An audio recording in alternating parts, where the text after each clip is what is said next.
নবীজি হযরত মুহাম্মদ সাল্লাল্লাহু আলাইহি সাল্লাম এই স্থানে বিশ্রাম নিয়েছিলেন।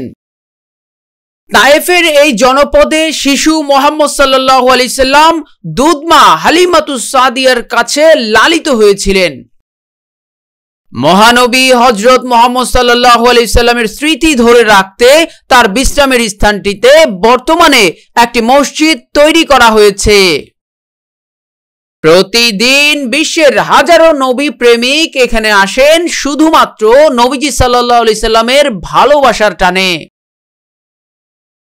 সৌদি আরবের তায়েফে অবস্থিত এই মসজিদটি উসমানীয় শাসন আমলে তৈরি করা হয়েছিল।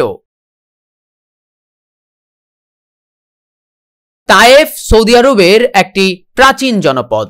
কয়েক হাজার বছর আগে এখানে বসতি গড়ে উঠেছিল।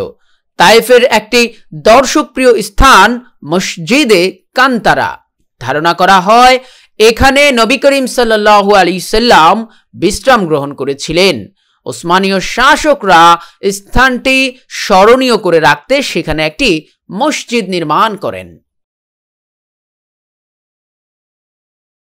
আল কান্তারা মসজিদ মাধুন মসজিদ ও কাবিল মসজিদ নামেও পরিচিত। মসজিদটি প্রায় 170 বছর আগে নির্মাণ করা হয়। তখন সৌদি আরব উসমানীয় সাম্রাজ্যের অংশ ছিল।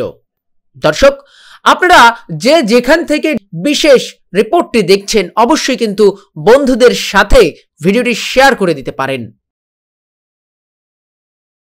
জানা যায় শরীফ আব্দুল মুত্তালিব বিন গালিব এই মসজিদ নির্মাণ করেন।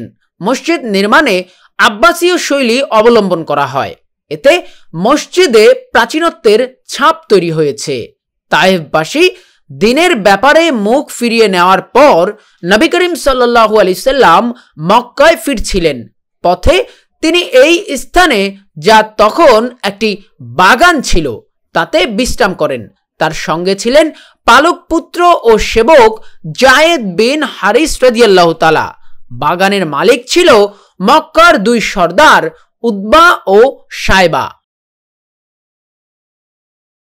ঐতিহাসিক তথ্য বলছে নবী করিম সাল্লাল্লাহু আলাইহি সাল্লাম তখন মারাত্মকভাবে আহত ছিলেন এবং তার সমস্ত শরীর রক্তাক্ত ছিল।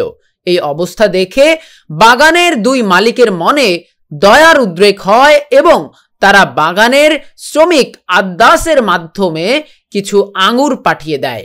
সেই বাগানের কিছু অংশ এখনো মসজিদের বিপরীত দিকে টিকে আছে। খ্রিস্টান দাস আদ্দাস নবী করিম সাল্লাল্লাহু আলাইহি সাল্লামের কথা শুনে মুগ্ধ হয়ে যান এবং ইসলাম গ্রহণ করেন।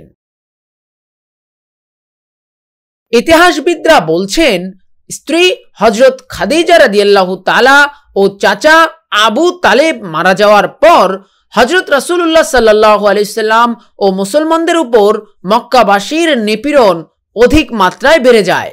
তখন নবী করিম সাল্লাল্লাহু আলাইহি সাল্লাম তায়েফে যান ইসলাম প্রচার করতে। তারা ইসলামের আহ্বান প্রত্যাখ্যান করে এবং নবী করিম সাল্লাল্লাহু আলাইহি সাল্লামের পেছনে দুষ্ট বালকদের লেলিয়ে দেয়।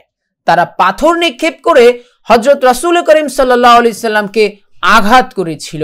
সেদিন আমাদের নবী করিম সাল্লাল্লাহু আলাইহি সাল্লাম কত কষ্টই না সয়েছিল। বর্তমানে মহানবী সাল্লাল্লাহু আলাইহি সাল্লামের এই স্মৃতিবিজড়িত স্থানটিকে সংরক্ষণ করতে জায়গাটিকে নির্মাণ করা হয়েছে ঐতিহাসিক মসজিদ।